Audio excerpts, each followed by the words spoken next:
Oled sa kunagi mõelnud, kes oli see tark inimene, kes elektri leiutas? Noh, tegelikult pole elektrit keegi kunagi leiutanudki. See on meie ümber olnud juba aegade algusest. Elektri sünnilugu sai alguse ühes meie universumi tekkimisega 13,7 miljardit aastat tagasi, kui käis suur pauk ning lisaks meie päikesesüsteemile tekkisid ka elektrilaengud. Nüüdseks on elekter meie igapäevaelu lahutamatu osa, olgu selleks siis televiisori vaatamine, lambi sisse lülitamine hämaras või hommikukohvi keetmine.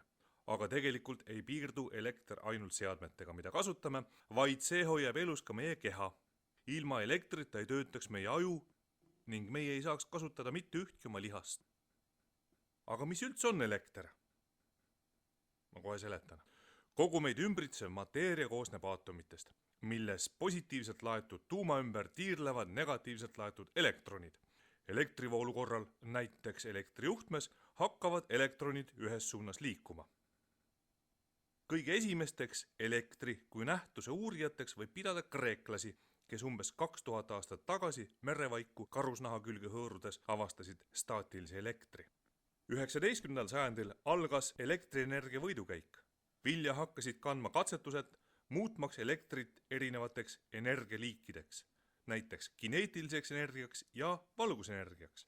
Selleaegsete teadlaste hulka kuulub ka elektripirni isa Thomas Alva Edison, aga tegelikult leiutati hõõglamp enne teda. Teadaolevalt tegi esimesed katsed hõõglampidega sakslane Heinrich Goebel. 1854. aastal suutis ta sööstunud bambusekiu lühikeseks ajaks vaakumkolvis põlema panna. 1881. aasta Pariisi maailmanäitusel oli Edisoni hõõglamp kõigest üks paljude elektripirnide seas.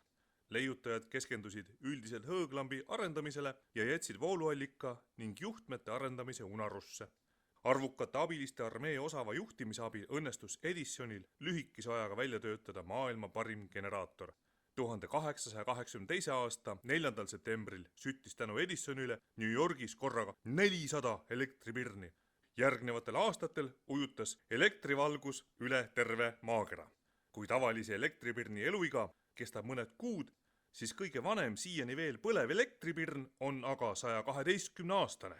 Guinessi rekordite raamatusse jõudnud pirn ripub ühes tuletõridepoos Livermooris, California osariigis.